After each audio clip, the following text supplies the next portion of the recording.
Hello again. I hope that viewers have noticed how cunningly the announcement of the reduction in the cost of our electricity bills has been timed, so that it is being trumpeted an hour or so before the release of the latest statistics relating to immigration in this country. Quite neatly done. They're presumably hoping that we'll be so excited at seeing our electricity bills go down that we won't notice that immigration has shot up again. I scarcely know how to respond to the latest figures for immigration to this country, which last year was running at an extra 606,000 people in the country. Actually, over 1 million arrived here, but something around 500,000 left. So the population has increased in total, that's net immigration, by 606,000. The previous year broke all records at a little over 500,000, but that figure has now risen. It is very plain that immigration to this country is now rising exponentially, and there's not the least prospect of it falling anytime soon. Each time that we learn of the actual rate at which immigration is running, there are the usual attempts to bamboozle us. This is done by telling us that these are exceptional circumstances.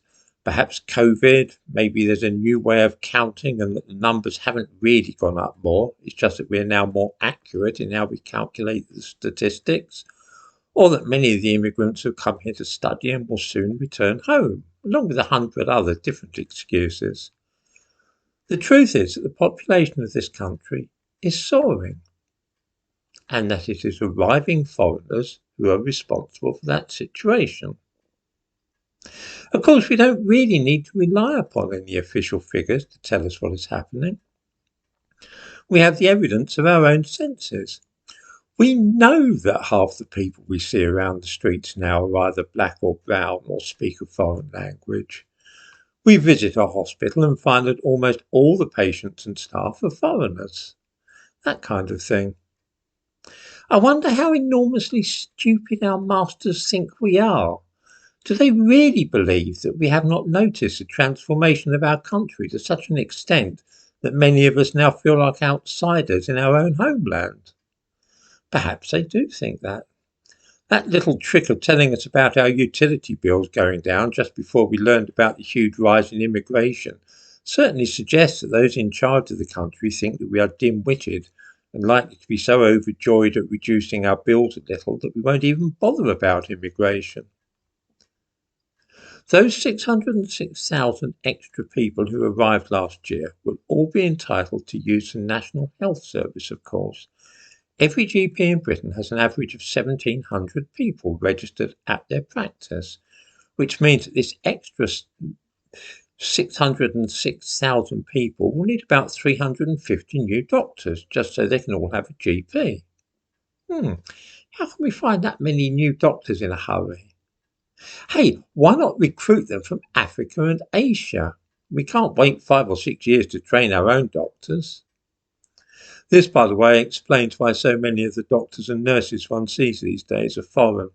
They've been hastily recruited from other countries in order to look after the needs of immigrants.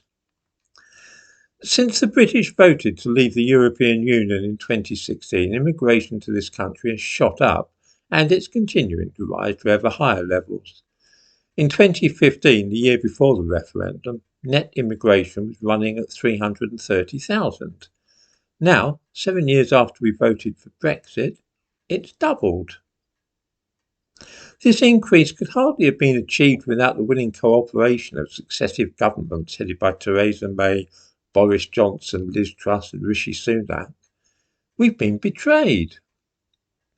In the description to this video, I give a link to the new figures from the Office for National Statistics, and I earnestly recommend viewers to study them for themselves.